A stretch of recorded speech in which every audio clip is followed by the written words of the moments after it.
Hello बच्चों, तो आज हम लोग शुरू करने वाले हैं रियल नंबर वास्तविक संख्या का एक्सरसाइज 1.1। इससे पहले बहुत डिटेल्ड में समझाया जा चुका है इसके इंट्रोडक्शन को, इसके एग्जाम्पल को। उम्मीद करते हैं आप लोग इंट्रोडक्शन और एग्जाम्पल दोनों देख कर यहाँ पहुँचे हैं। देख के पहुँचे हैं तो बहुत मज़ा आने वाला है, नहीं पहुँचे हैं तब भी मज़ा आने वाला है।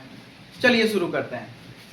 पहला क्वेश्चन है, पहले पार्ट में 3 क्वेश्चन है, 135 और 225, 196 और 38,220 और 867 और 255 का क्या कैलकुलेट करना है? HCF। लेकिन क्वेश्चन में जब आप पढ़िएगा तो लिखा हुआ है यूक्लिड विभाजन प्रमेय के द्वारा। यूक्लिड विभाजन प्रमेय की मदद से, क्योंकि और भी तरीका है HCF निकालने का, लेकिन यहाँ पर बोला गया है कि आप यूक्लिड विभाजन प्रमेय का प्रयोग करके ही HCF कैलकुलेट करिए। ठीक है, इसके लिए नियम क्या है? अगर यूक्लिड विभाजन प्रमेय का लगा रहे हैं हम, अगर हम यूक्लिड विभाजन प्रमेय लगा रहे हैं तो ये होता क्या है? A = BQ + R। Introduction class में सब कुछ बताया जा चुका है कि यूक्लिड विभाजन प्रमेय होता क्या है? A = BQ + R, जिसमें A क्या होता है, B क्या होता है, Q क्या होता है और R क्या होता है, सब कुछ बताया जा चुका है। जिस संख्या में हम भाग देते हैं वो A होता है, जिससे भाग देते हैं वो B होता है, इसका जो भागफल आता है वो Q होता है और जो नीचे शेषफल आता है वो R होता है। ठीक है ना? और कहानी यहीं पे खत्म नहीं हुई है। इस R के बारे में बोला जाता है कि ये जो R होगा वो 0 के बराबर होगा, नहीं तो 0 से बड़ा होगा, और इस B से छोटा होगा। B माने भाजक, A मतलब भाज्य, B मतलब भागफल और R मतलब शेषफल। ये सब कुछ सिखाया जा चुका है आप लोगों को। A = BQ + R है। R मतलब क्या? भाज्य बराबर भाजक गुने भागफल जोड़ शेषफल, बचपन में जो सीखे थे, कोई बड़ा चीज नहीं है। अब भाग देने के लिए या फिर HCF यूक्लिड विभाजन प्रमेय से हम क्या कैलकुलेट करते हैं? 10th क्लास में HCF ही तो कैलकुलेट करते हैं। HCF कैलकुलेट करने का बेसिक सा नियम है कि जो संख्या बड़ी है वो मेरा बनेगा भाज्य, और जो संख्या छोटी है जिससे हम भाग देने वाले हैं वो मेरा बनेगा भाजक। अब आप यहाँ पे डिसाइड कर सकते हैं कि 135 और 225 में छोटी संख्या कौन है? 135। ठीक है ना? तो यहाँ पे पहले शो करेंगे, दिखाएंगे कि 225 बड़ा है 135 से। अगर ये कहानी हो रही है तो फिर हम 135 से 225 में भाग लगाएंगे। अब ये कितने टाइम लगेगा उसके लिए यहाँ पर क्या करना है? चेक करना है। 135 में 2 से लगा के देखिए, 270, जो कि ज्यादा हो जा रहा है, तो 1 टाइम लगाएंगे। ठीक है ना? अच्छा, इसको थोड़ा सा हम रफ वर्क में करते हैं। रफ मतलब साइड में करते हैं। 135 से 225 में यहाँ पर टेक्निक सीखिएगा, बहुत ही आसान हो जाएगा है और 2 नंबर पक्का हो जाएगा। 1 मर्तबा लगा दिए, क्योंकि 2 मर्तबे कितना हो रहा है? 2 टाइम्स अगर लगा रहे हैं तो 270 आ रहा है, जो कि ज्यादा है, तो फिर हम 1 टाइम लगाए, क्या आ गया? 135। ये हो गया 0, 12 में से 3 गया, 9 3 12। ठीक है ना? ये खत्म हो गया। अब 90 बचा। अब हम 90 से 135 में भाग लगाने वाले हैं। ठीक है, 90 दूना 180, ये भी ज्यादा हो जाएगा तो 1 टाइम लगेगा। ये आ गया 90, ये आ गया 5 और 13 में 9 4 13, 45 आ गया। अब इस 45 से हम 90 में लगाएंगे, 45 गुना 90, कैंसिल आउट हो गया। अब ये प्रोसेस से हम देख लिए कि यहाँ पे HCF कितना आया? 45। लेकिन यूक्लिड डिवीजन लेमा ऐसे नहीं कहता है कैलकुलेट करने के लिए, वो तो BQ + R से कहता है ना कैलकुलेट करने के लिए। अब इसी को रिप्रेजेंट करिए। यहाँ पर ये A है, ये B है, ये Q है और यहाँ पर ये R है। समझ में आ रहा है? तो यहाँ से अगर हम लिखना चाहें इसको तो क्या लिखेंगे? 225 बराबर, यहाँ से लिख रहे हैं हम, इस ये चीज लिख रहे हैं, 225 बराबर 135 गुने 1 और जोड़ 90। ठीक, ये लाइन समझ में आ गया। चूंकि रिमाइंडर 0 नहीं है तो कहानी आगे और बढ़ेगी। रिमाइंडर 0 नहीं है तो भाग और आगे बढ़ेगा। अब मेरे लिए ये क्या हो गया, ए हो गया, ये बी हो गया, और ये क्यू हो गया, ये आर हो गया। यहाँ से अगर हम आगे कहानी को बढ़ाएं, यहाँ से लिखेंगे 135 बराबर 90 गुने 1, 90 गुने 1 और जोड़ 45, जोड़ 45। अभी भी शेषफल 0 आ रहा है क्या? नहीं, शेषफल अभी भी 0 नहीं आ रहा है, तो कहानी अभी और आगे बढ़ेगी। और अब हम लिखेंगे 90 बराबर 45 गुने 2, क्या लिखेंगे? 45 गुने 2 और जोड़ 0। अब यहाँ पर शेषफल 0 आ गया, तो जो जब शेषफल 0 आ जाए तो जो भाजक होता है, जो b होता है, वही मेरा क्या कहलाता है? HCF। वही मेरा क्या कहलाता है? HCF। ठीक है ना? तो यहाँ से रिमाइंडर आ गया 0, इसलिए HCF ऑफ 135,225, 135,225 कितना आ गया? 45। This is the required answer, और ये आपका आंसर हो गया। उम्मीद करते हैं सब कुछ अच्छे से समझ में आया होगा। चलते हैं नेक्स्ट क्वेश्चन पे। नेक्स्ट क्वेश्चन में क्या बोला गया है? 196 और 38,220 का HCF निकालना है। कहानी सब सेम होने वाला है। क्वेश्चन नंबर 2 पे हम लोग आ रहे हैं। क्वेश्चन नंबर 3 को अभी हम फिलहाल यहाँ पे लिख दे रहे हैं। क्वेश्चन नंबर 3 को 867 और 225, इसको बाद में देखेंगे, पहले क्वेश्चन नंबर 2 को। और क्वेश्चन नंबर 2 को हम यहाँ पे रिप्रेजेंट कर रहे हैं 196 और 38,225, 38,225 समझ में आ रहा है। अब इन दोनों में सबसे पहले चेक करेंगे कि बड़ी संख्या कौन सी है। तो साफ साफ दिखाई दे रहा है कि 38,225 बड़ी है 196 से, साफ साफ दिखाई दे रहा है। तो जो संख्या बड़ी है वो a बन जाएगा और जो संख्या छोटी है वो b बन जाएगा। अब हम b से a में भाग देने वाले हैं, तो यहाँ पर रफ में लिखेंगे, क्योंकि यहाँ पर अब हमको क्या लिखना है? यूक्लिड विभाजन प्रमेयिका से। प्रमेयिका से क्या होता है? a equal to B Q plus R, a equal to B Q plus R. और r के बारे में भी लिखेंगे, r का मान 0 से बड़ा और b से छोटा होता है। हर बार आपको ये स्टेप लिखना ही लिखना है। अगर आप नहीं लिखिएगा तो आपका नंबर कट हो जाएगा। a बराबर बी क्यू प्लस आर, ये लिखना ही लिखना है, क्योंकि ये इसी मेथड से आपको बनाना है। यही यूक्लिड विभाजन प्रमेयिका है या फिर लेमा है। और r का मान क्या होना चाहिए? r का मान कुछ ये होना चाहिए, ठीक है ना। अब यहाँ पर हम रफ में 196 का डिवीजन कर रहे हैं 38,225 से, 38,225 से। अब 196 का मल्टीप्लाई आप 2 से कर दीजिए, 6 दूनी 12 के 2 हासिल 1, 38 से 39, 392 जो कि ज्यादा हो जाता है तो 1 टाइम लगाएंगे। और ये आ गया 196, 12 में से 6 गया 6, 17, 9 8 17, ये हो गया 2, 2 में से गया 1, 186। अब यहाँ से 2 टाइम लगेगा। अब हम लोग लगाते हैं 9 टाइम्स, चेक कर लेते हैं। 9 6 54 के 4 हासिल 5, 9 9 81 और 5 86 के 6, 9 6 54 के 4 हासिल 5, 9 6 9 9 81 और 5 86 का 6 हासिल 8 8 16 1 17, 1764। कितना टाइम लग गया? 9 टाइम, ठीक है ना। अब 19 मरतबे लगा दिए, कितना? 1764। कुछ भी नहीं है, सिंपल सा भाग हो रहा है। उम्मीद करते हैं समझ में आ रहा होगा, भाग बचपन से ही करते आ रहे हो आप लोग, ठीक है ना। ये हो गया 12, 12 में से 4 गया 8, तो 15 हो गया, 9 6 15, ये कैंसिल 98 आ गया। अब 98 का डिवीजन 196 से करेंगे। 8 दूनी 16, 9 दूनी 18, 2 मरतबे लग गया, 196 आ गया। अब भाग कंप्लीट हो गया। रिमाइंडर देखेंगे कहाँ पे जीरो आ रहा है, जहाँ पे रिमाइंडर जीरो आ जाएगा वहीं पे अपने भाग को रोक देना है, HCF को रोक देना है, और जो B होगा वही मेरा HCF होने वाला है।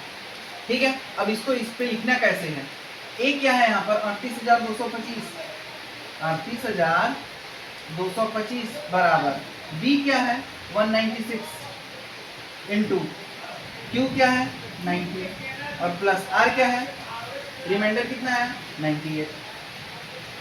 लेकिन देख रहे हैं कि रिमाइंडर जीरो नहीं आया, 98 आ गया है।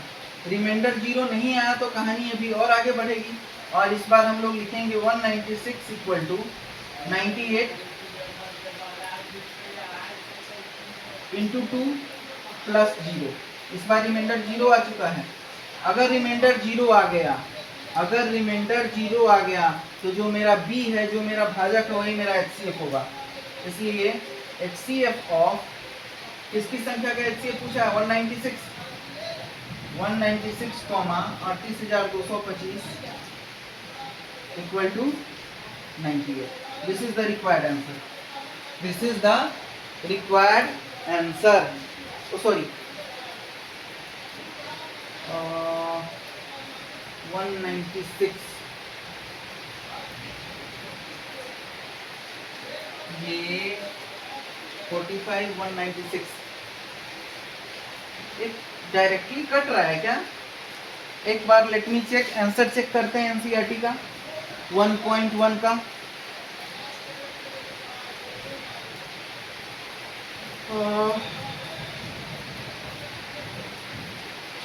196 आंसर आ रहा है, मतलब ये डायरेक्टली कटेगा। 1 टाइम लगाए, ये 6 आ गया, ये 8 9 17, 2 में से 1 गया 1, 18, 186 नहीं लग रहा है तो 9 मरतबा लगा दिए, ये कितना आ गया? अरे रे, यहाँ पर हुआ है मिस्टेक, यहाँ पे चेक करिए। ये तो 2 नंबर आ गया ना, तो 12 में से 4 गया, 8 बच गया।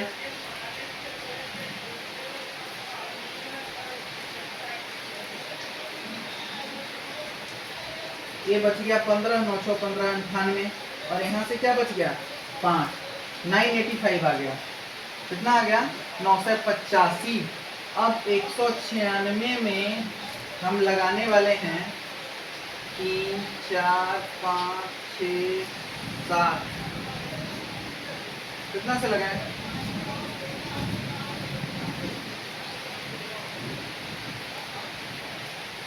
8 6 48, 9 6 54, 5 का तो मल्टीपल आ नहीं रहा भाई। 38,000 बाय मिस्टेक यहाँ पे क्वेश्चन में लिखा गया है 38,220। यहाँ पे क्या लिखा गया है 38,220, इसी कारण से आंसर इधर उधर हो रहा था। यहाँ पे क्या आएगा 0, ठीक है ना। 38,220 9 से 80,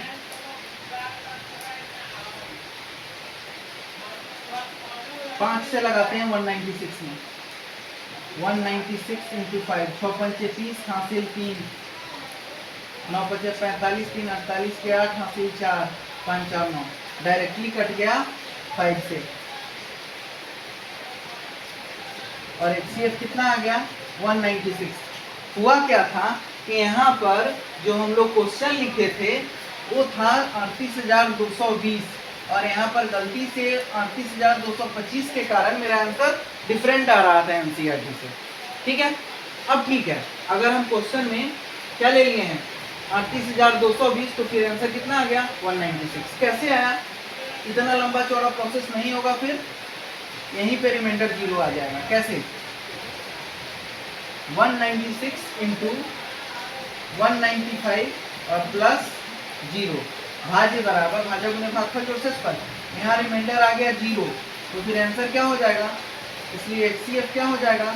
HCF हो जाएगा 196, 38,220 का 196। This is the required answer. ठीक है, उम्मीद करते हैं दोनों समझ में आया होगा। चलते हैं लास्ट पार्ट पे, जो है 867 और 225 का HCF। यहाँ तक फटाफट नोट करिए, उम्मीद करते हैं नोट कर लिए होइएगा। अब चलते हैं नेक्स्ट क्वेश्चन पे। नेक्स्ट क्वेश्चन कौन सा है? Third number. थर्ड नंबर में क्या बोला गया है चेक करते हैं। सब कुछ हटा रहे हैं हम यहाँ से। अब क्वेश्चन नंबर थर्ड पे चलते हैं।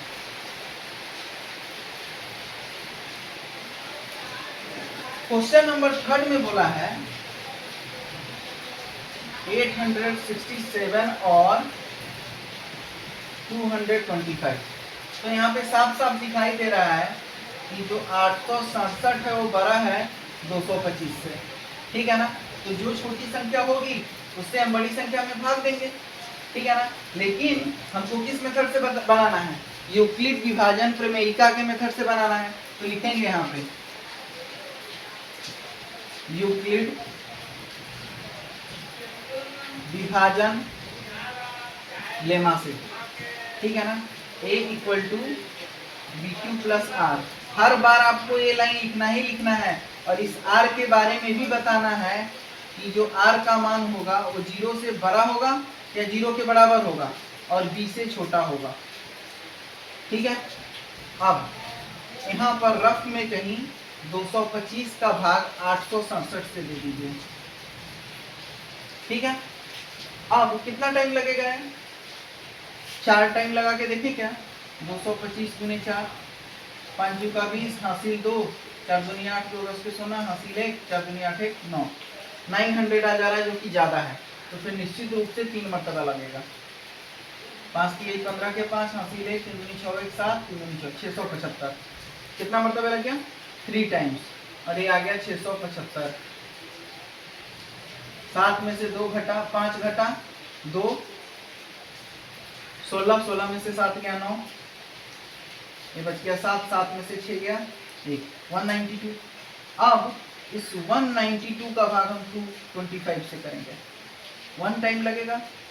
192, 5 में से 2 गया 3, 12, 9 3 12, 33 आ गया। अब इस 33 का भाग हम 192 में लगाएंगे। 33, 30 चौका 120, 30 पंचे 150, 33 में 7 से लगा के देखते हैं। 7 21, हासिल 2, 7 21, 22 23, 231 ज्यादा हो जाएगा।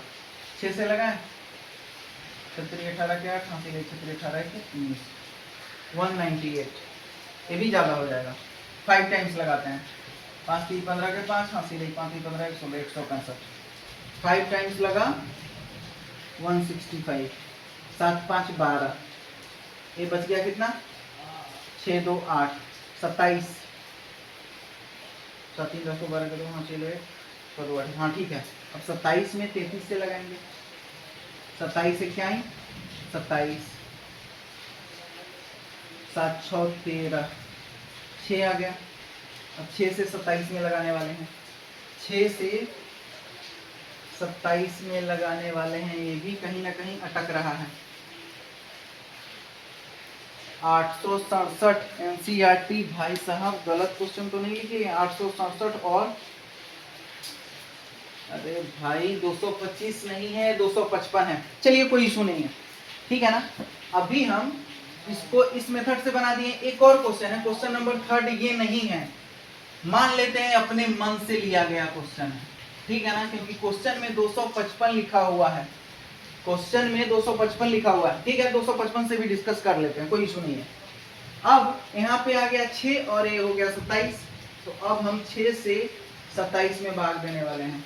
6 चुका 24, ये आ गया 3, 3 से 6 में भाग लगाया, 3 दूनी 6, ठीक है ना। HCF आ गया 3। HCF कितना आ गया? 3। चूंकि ये NCERT का सवाल नहीं है, चूंकि ये NCERT का सवाल नहीं है, क्योंकि यहाँ पे NCERT में 255 दिया हुआ है, यहाँ पर 255 दिया हुआ है। तो फिर हम लोग सेम क्वेश्चन को 255 से बनाकर देखते हैं, ठीक है, कोई इशू नहीं है। सेम कहानी रिपीट होगा। ये वाला क्वेश्चन इसके लिए हो गया, जहाँ पे HCF कितना आ गया? HCF आ गया 3, ठीक है ना। लेकिन अब हम लोग इसी क्वेश्चन को थोड़ा इधर लिखते हैं और बनाते हैं। 867 और 255। तो कुछ भी नहीं करना है, 255 से अब भाग देना है 867 में। ठीक है, कितना टाइम लगा है? 255 गुने 3, 5 3 15 के 5, हासिल 1, 5 3 15 1 16 के 6, हासिल 1 3 2 6 1 7, 765। 4 से लगाते हैं, 255 गुने 4, 5 का 20, हासिल 2, 5 का 20 तो 22 के 2, हासिल 2, ज्यादा हो जाएगा। कितना मरतबे लगा है? 3 मरतबे। और ये क्या आ गया? 765। 765, 7 में से 5 गया 2, 6 में से 6 गया 0, और ये हो गया 1, 102। अब 102 से हम 255 में लगाने वाले हैं।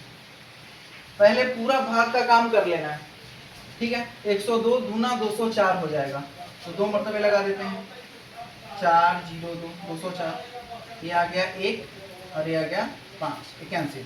अब 51 से 102 में लगा दीजिए, 51 दूना 102, कैंसिल आउट हो गया।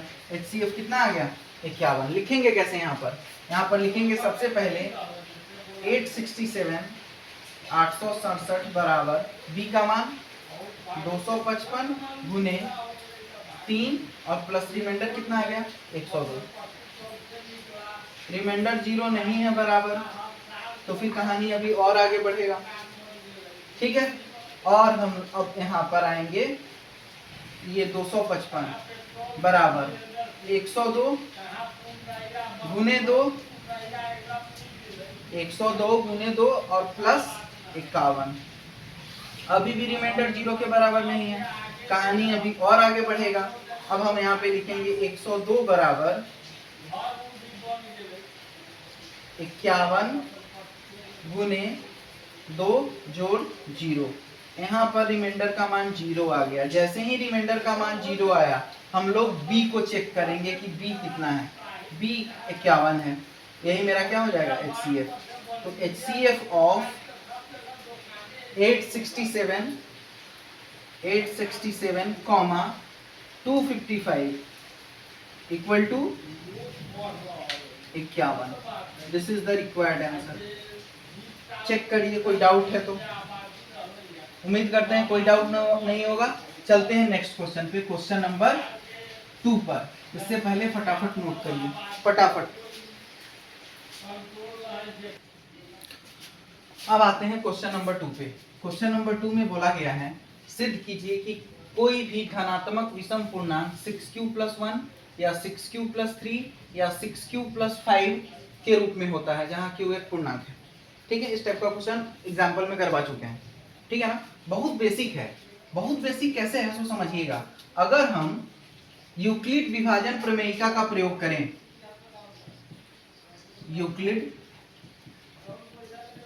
विभाजन प्रमेय से, तो क्या कहता है ये प्रमेय?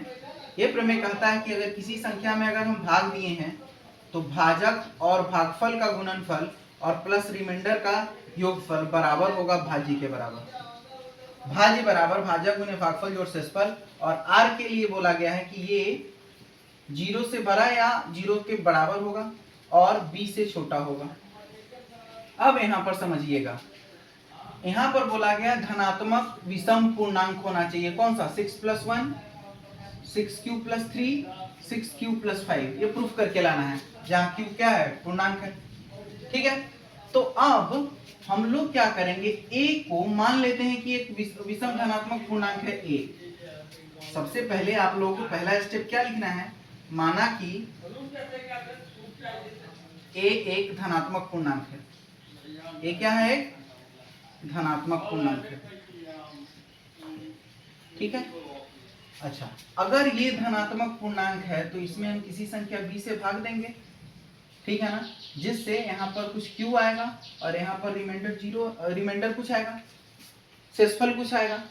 अब यहाँ पर 6 के फॉर्म में दिया हुआ है, तो ये जो a है बराबर है bq+r के, और b का मान कितना दिया हुआ है? 6 दिखाई दे रहा है आप लोगों को। तो b का मान यहाँ से क्या आ गया? 6। ठीक है, और रिमाइंडर का मान कितना आएगा अब आपको डिसाइड करना है। ठीक है ना, तो रिमाइंडर का मान, अब यहां से समझिएगा, इस रिमाइंडर का मान क्या आएगा? इस बी से छोटा, मतलब रिमाइंडर का मान 0 से बड़ा और 6 से छोटा आना चाहिए। अब 6 से छोटी संख्या कौन कौन होती है और 0 से बड़ी? 0, 1, 2, 3, 4, 5। क्या 6 लेंगे? नहीं, 6 से छोटी संख्या लेनी है। तो r का मान क्या क्या आ गया? 0, 1, 2, 3, 4, 5। ठीक है, अब हम लोग एक एक करके r का मान रखते जाएंगे, आपका रिजल्ट अपने आप रेडी हो जाएगा। ठीक है ना। सबसे पहले लेते हैं r बराबर 0। जैसे ही r बराबर 0 लिए, यहाँ पे पुट करिए a बराबर b क्यू, b का मान कितना है? 6। b का मान कितना है? 6। तो क्या हो गया? 6 क्यू, और ये तो रिमाइंडर 0 हो गया, तो a का मान आ गया 6 क्यू। ठीक है, अब हम लोग लेते हैं r का मान 1। यहां से देख चेक करिएगा, फिर इससे आगे अब हम लोग लेते हैं r का मान 1। फिर से यहाँ पे आ जाइए, a बराबर 6q प्लस 1। अब आते हैं r का मान लेते हैं 2। ये उंगली देखते रहिए, यहाँ पे है a का मान, a बराबर 6q प्लस r का मान कितना लिए हैं इस बार? 2। तो यहाँ पे आ गया 2। ठीक है ना, समझ में आ रहा है? अब हम लोग क्या लेने वाले हैं? r का मान। r का मान क्या लेने वाले हैं? 2 के बाद 3 लेने वाले हैं। r का मान ले लीजिए 3। जैसे ही r का मान 3 लेंगे, यहां से क्या आ गया? a बराबर 6q प्लस 3। r का मान अब क्या लेने वाले हैं? r का मान अब हम लेने वाले हैं 4। जैसे ही r का मान 4 लिए, यहां से क्या आ गया? a बराबर 6q प्लस 4। और जैसे ही r का मान 5 लिए, ये क्या आ गया? a बराबर 6q प्लस 5। ठीक है, अपने को क्या क्या प्रूफ करना था? आइए चेक करते हैं। 6q प्लस 1 के फॉर्म में होना चाहिए। अब यहाँ पे ये साफ साफ दिखाई दे रहा है कि ये 6q प्लस 1 के फॉर्म में धनात्मक विषम पूर्णांक दिखाई दे रहा है। लेकिन मन में सवाल आ रहा होगा कि फिर ये क्या है, फिर ये क्या है? नोटिस करिएगा, यहाँ पर 2 कॉमन आ रहा है। अगर हम यहाँ से 2 कॉमन ले लें तो फिर क्या बचेगा? 3q plus 2। समझ में आया? और ये 2 का मल्टीपल हो गया, मतलब ये सम धनात्मक पूर्णांक हो गया। लेकिन क्वेश्चन वाला पूछ ही नहीं रहा है सम धनात्मक पूर्णांक के बारे में। अगर पूछता कि सम धनात्मक पूर्णांक कौन कौन है, तो फिर इसको टिक लगाते हम लोग, फिर इसको टिक लगाते क्योंकि ये भी 2 का मल्टीपल है। लेकिन मेरे से पूछा क्या है? विषम धनात्मक पूर्णांक। जो 2 का मल्टीपल नहीं हो उसे विषम धनात्मक पूर्णांक कहते हैं। यहाँ पे देखिएगा, यहाँ से 2 कॉमन आ रहा है क्या? नहीं, तो ये भी क्या हुआ? विषम धनात्मक पूर्णांक। यहाँ से चेक करिए, a बराबर 6q प्लस 1, क्या यहाँ से 2 कॉमन आ रहा है? नहीं आ रहा है, तो ये भी क्या हुआ? विषम धनात्मक पूर्णांक। यहाँ पे चेक करिए, 6q प्लस 5, क्या यहाँ से 2 कॉमन आ रहा है? अगर नहीं तो ये भी क्या हुआ? विषम धनात्मक पूर्णांक। ठीक है ना। इस तरह से हम लोग रियल नंबर का क्वेश्चन नंबर 1 और 2 पूरा का पूरा डिस्कस कर चुके हैं। अब बच कितना गया क्वेश्चन? एनसीईआरटी चेक करते हैं। बच गया 3 और क्वेश्चन, क्वेश्चन नंबर 3, 4, 5। वो नेक्स्ट वीडियो में बताया जाएगा आप लोगों को। ठीक है ना। ठीक है, नहीं तो वीडियो का लेंथ थोड़ा बड़ा हो जाएगा। ठीक है ना। नेक्स्ट वीडियो में क्वेश्चन नंबर 3, 4, 5 बताएंगे, फिर आगे शुरू करेंगे फंडामेंटल थ्योरम। ठीक है, तब तक के लिए इतना ही। Thank you. नोट करिए अच्छे से।